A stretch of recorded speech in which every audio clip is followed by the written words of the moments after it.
Hello, Stitchers. Welcome to Stitch Please, the official podcast of Black Women Stitch, the sewing group where Black Lives Matter. I'm your host, Lisa Woolfork. I'm a fourth-generation sewing enthusiast with more than 20 years of sewing experience. I am looking forward to today's conversation, so sit back, relax, and get ready to get your stitch together. Hey friends, hey, it's Lisa from Black Women Stitch and the Stitch Please podcast. And as I say every other week, this is a very special episode because this episode is going to help you get your stitch together by finding the right sewing class for you. Yes, that's right. Today we're going to do like an extension of a recent episode or an episode from last year that we did about finding your learning style. So if you remember the episode from June 2025, we talked about the 4 different learning styles and how those can shape how you learn to sew. And I divided these into 4 categories in order to capture the different learning styles. One is a visual learner. Another is a kinetic learner or kinesthetic learner, that's physical movement.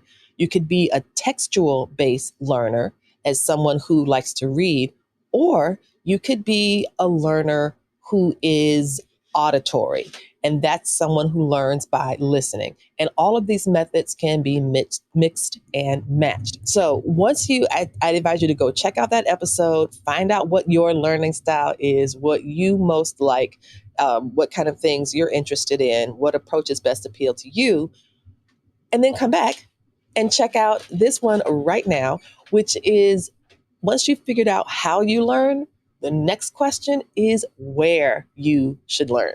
And this is an introduction to the episode about sewing classes and the many formats they come in. And sometimes you can get frustrated in a sewing class. And I think that can sometimes come from a mismatch of instructor and student goals rather than anything being particularly difficult. So today I want to talk about sewing classes themselves, the different types of sewing classes, different formats, and the goals from both a teacher side and a student side. So let's get started. Here are some of the questions that we should think about when you get ready to take a sewing class. First question, what do you want from this class? What kind of learner are you? Do you want instruction, structure, or community? Do you want to learn a skill, finish a project, or sew with other people? All of these are objectives that can be met in a sewing class. And that's what we're going to talk about when we get into actually 6 different styles of sewing classes.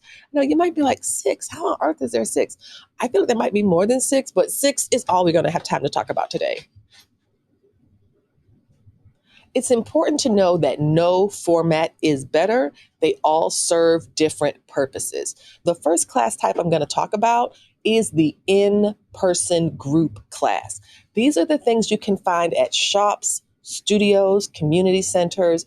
This is where you go in person, you pay a fee, you sit down, and you get instruction. This is best for beginners. It's best for hands-on learners, for people who want immediate help, and if you like a structured learning environment. Now, here are some of the possible challenges.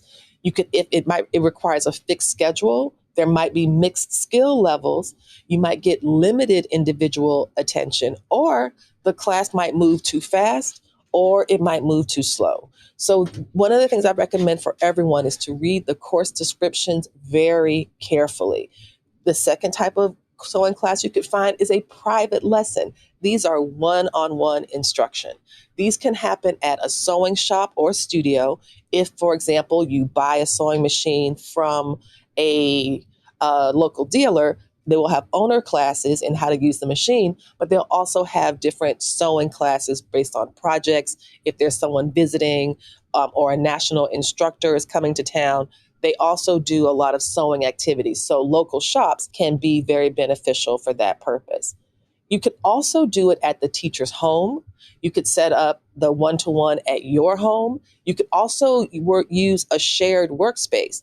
The libraries, for example, many of them have maker spaces now. So you could always say, hey, let's meet at the library. And you could use one of the library machines to get some instruction. They could also be informally arranged. Hey, after work, let's just sit down and do 1, 2, 3. I think that a personalized one-to-one instruction is best for those who have specific goals. It also helps you build confidence, very good at solving problems, letting you learn at your own pace, and you get focused attention. Some of the possible challenges to this method is that it's more expensive, it requires scheduling, it depends on a student-teacher match. Like you got to have a good vibe or connection, and it can feel kind of intense if you prefer group learning. Now, the key point, I believe, is that private lessons can be very effective because the instruction can be built around exactly what you need. But that also means you have to know what you need.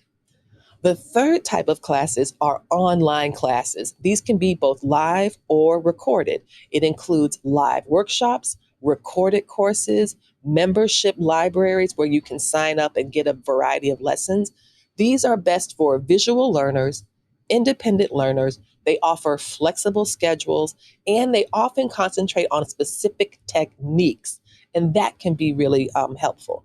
The possible challenges include that it can be difficult to get immediate help, especially if the class is not live and you want to send a note to the instructor and they send you back feedback. You can sometimes, if you have technical challenges, that can be a challenge. Sometimes people who prefer hands-on guidance or a bit more attention can feel a bit left behind in an online class. So it's just important to know what works best for you. So if we wanted to connect this to the learning styles that I talked about previously, I think I would think about it this way. If you're a visual learner, video can be great for you. If you are a textual or you like reading, written instructions are going to be key. If you are someone who likes to actually do it, like just jump in there, start pressing buttons and just do it, that's more of a kinesthetic approach, a kind of physical approach. An in-person class will be really good for you because you are doing it and there's someone next to you that can help you. And then if you are an auditory learner, someone who likes to listen, lectures and discussion can be really helpful for you as part of your overall learn to sew philosophy or practice. The fourth way you can get sewing classes are at conferences, festivals, and intensives. Now, these are short classes at big events. There's many teachers. The thing that I think is best about festivals and conferences is I think they are best for inspiration. You can try new skills. They are also very good for intermediate sewists, and they expand your knowledge. I think that this is something that if you are at a conference, for example, you can choose a variety of classes, and that can build your skills in a highly concentrated way in a specific frame of time. The possible challenges to classes like this can be a fast pace. The time is limited. There is travel costs. And for some classes, they are not ideal for beginners. So this is just some plus and minuses for you to think about.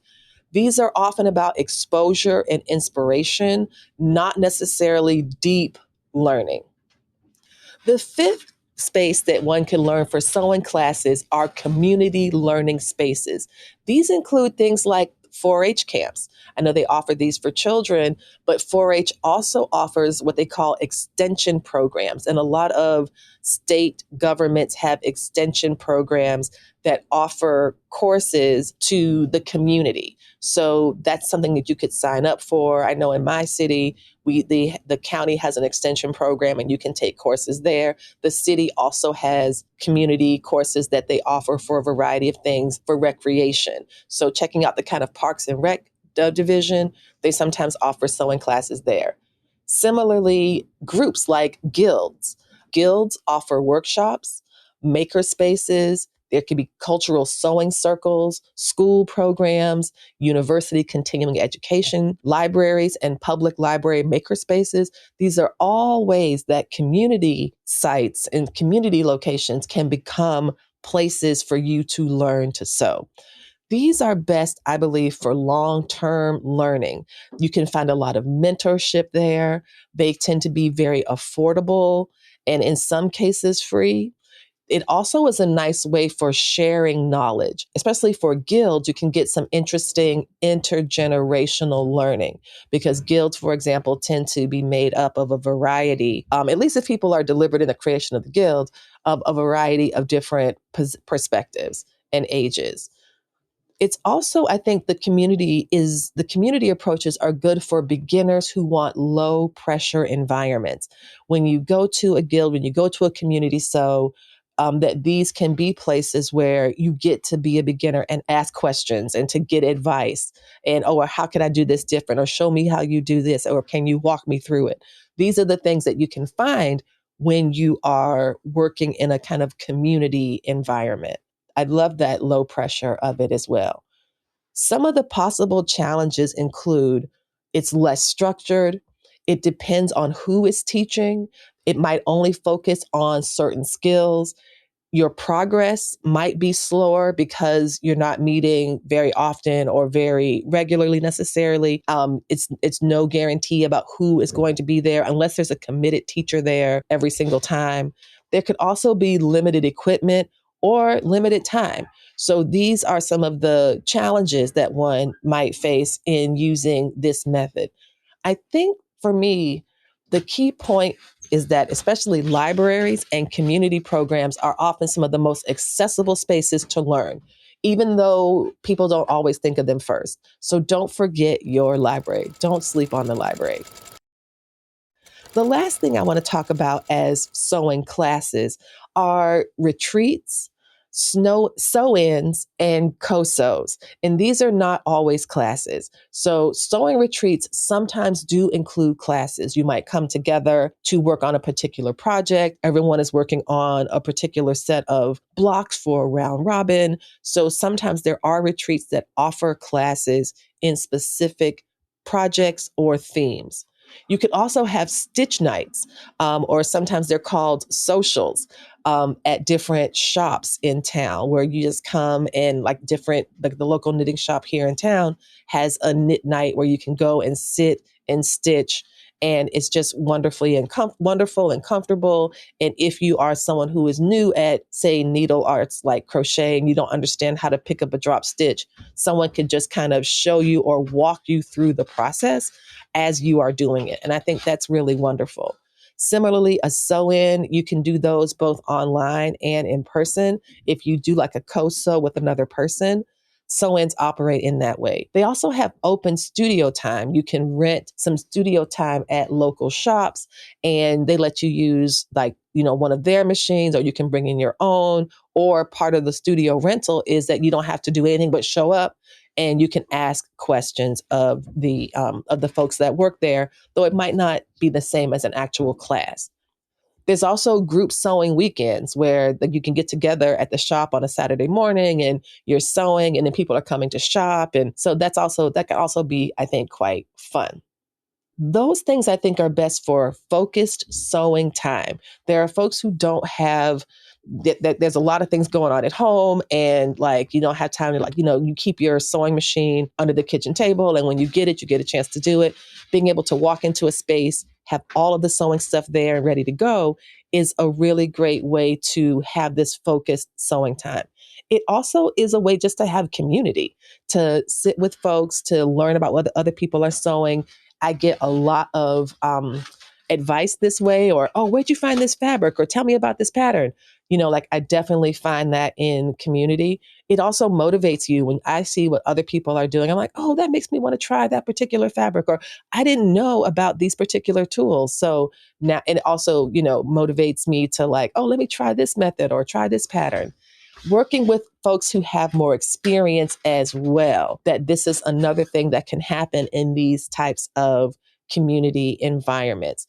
Also, it helps you finish projects. And I think that sometimes they'll have a sew-in or an event at a fabric shop, and it's, come in and bring your UFOs, bring your unfinished quilts, bring your unfinished sweaters, bring your unfinished knitting and crochet projects, and you can sit here with us and finish them. And that gives you this nice, fun sense of completion, which always feels nice. Now, some of the possible challenges can be that there's not a lot of instruction happening there. No one is going there to either receive explicit instruction or even give explicit instruction, though people might be happy to kind of help and support. It can feel, this environment where people are like kind of doing well and making their own things on their own can feel overwhelming for beginners. So that's just something to kind of keep in mind. It requires self-direction, and it may be more social than educational. And that's okay. I just think sometimes the goal isn't teaching. The goal isn't That's not the goal. The goal is the time, the space, and the creating with other people. Now, once I've gone through these 6 formats that I've identified as ways one can learn to sew, we start to notice something important, that this teacher and the student, or the instructor and the student, may not have the same goal. And so, what I want to spend some time talking about is, what is the goal of the class? What is the goal of the class? The teacher versus the student perspective.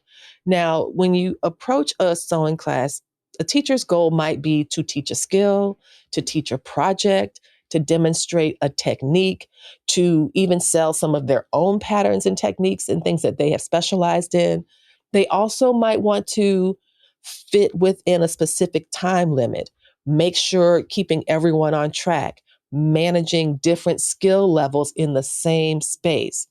And I believe that in sewing instructors who are being deliberate think about time, they think about materials, they think about safety, and like the time. How long will it take someone to complete this? How long do we have for the class? How can I pace out the time we have in relation to the goals that the class is stated to have? Materials, how can I make sure people have everything they need? Will they bring the things I've asked for, or will I create a kit? Safety is always a concern. You want to make sure no one is sewing over their thumbs, and that people know how to use the equipment, that there's, Band-Aids around, but hopefully we do not ever need them. The instructors will think about a classroom setup. What is it going to look like? How many irons and ironing boards do you need? Will there be cutting materials available for everybody to use and share? What about pins versus pattern weights? All of these things.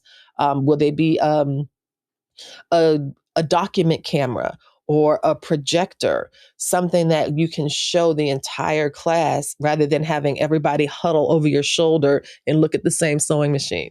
These kind of, and also I think I love a projector because it's very good for a projector on a screen is very good for visual. I know it just feels like a nice way to have a big visual for people to kind of look at and have access to what you might be demonstrating, and thinking about what is realistic to complete. And even in private lessons, time still matters. You still want to use the time wisely. You don't want anyone to feel rushed or be left behind. And so that's a really delicate balance.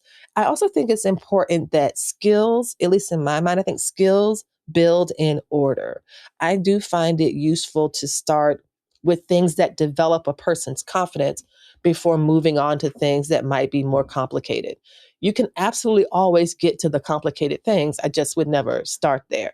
And so those are some of the things I think that teachers or instructors might think about.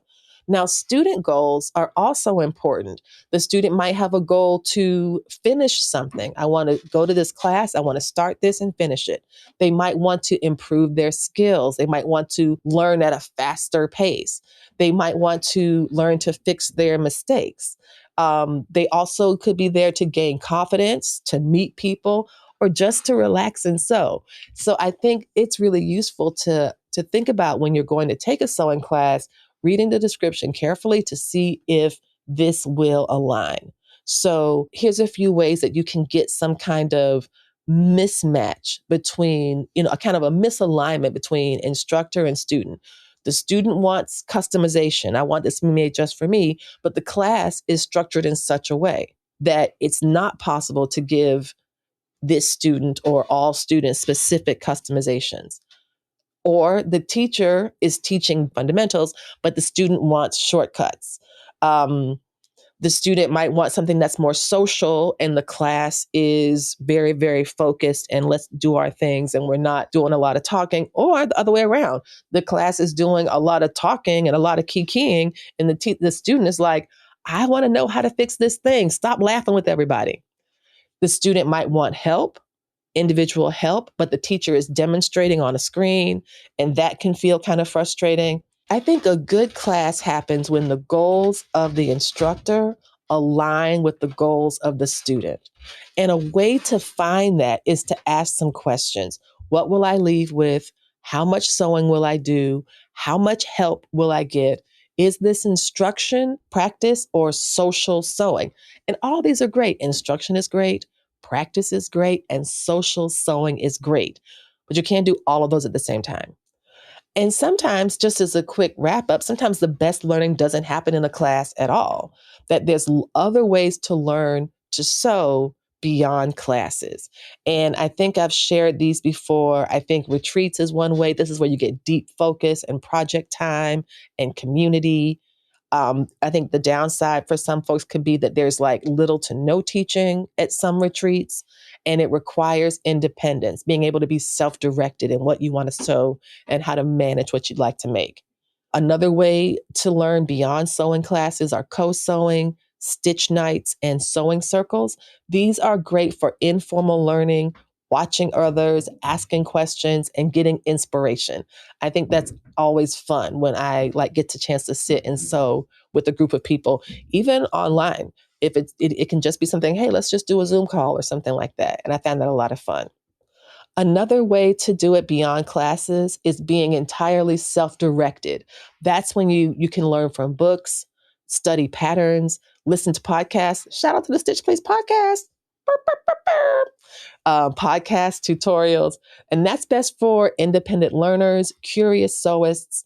And some of the challenges include you don't get a lot of feedback. It's easy to get stuck, and it does require patience. So if we tie back to the learning styles that we started with at the beginning, and that is you can be a visual learner, a kinesthetic learner, a textual or reading learner, or an auditory learner, you might need different kinds of learning at different times. Okay, so the slogan of the Stitch Please podcast is that we will help you get your stitch together. Lisa, what kind of advice do you have to help us get our stitch together? Let me see. I think I would say knowing your learning style helps you know yourself, and the reverse is also true. When you know yourself, you know your learning style. The learning format helps you choose the environment in which you want to learn. So just be mindful. Read the descriptions carefully, see if they're reviews, go with an open mind, and just have a good time. So I think what I'll leave you with is the best sewing class isn't the fanciest or the most expensive. It's the one that fits how you learn right now. And so that's the advice I would leave you with. Thank you so much for listening this week. We are so glad to have you, and come back next time and we'll help you get your stitch together. You've been listening to Stitch Please, the official podcast of Black Women Stitch, the sewing group where Black Lives Matter. We appreciate you joining us this week and every week for stories that center Black women, girls, and femmes in sewing. We invite you to join the Black Women Stitch Patreon community with giving levels beginning at $5 a month. Your contributions help us bring the Stitch Please podcast to you every week. Thank you for listening. Thank you for your support, and come back next week and we'll help you get your stitch together.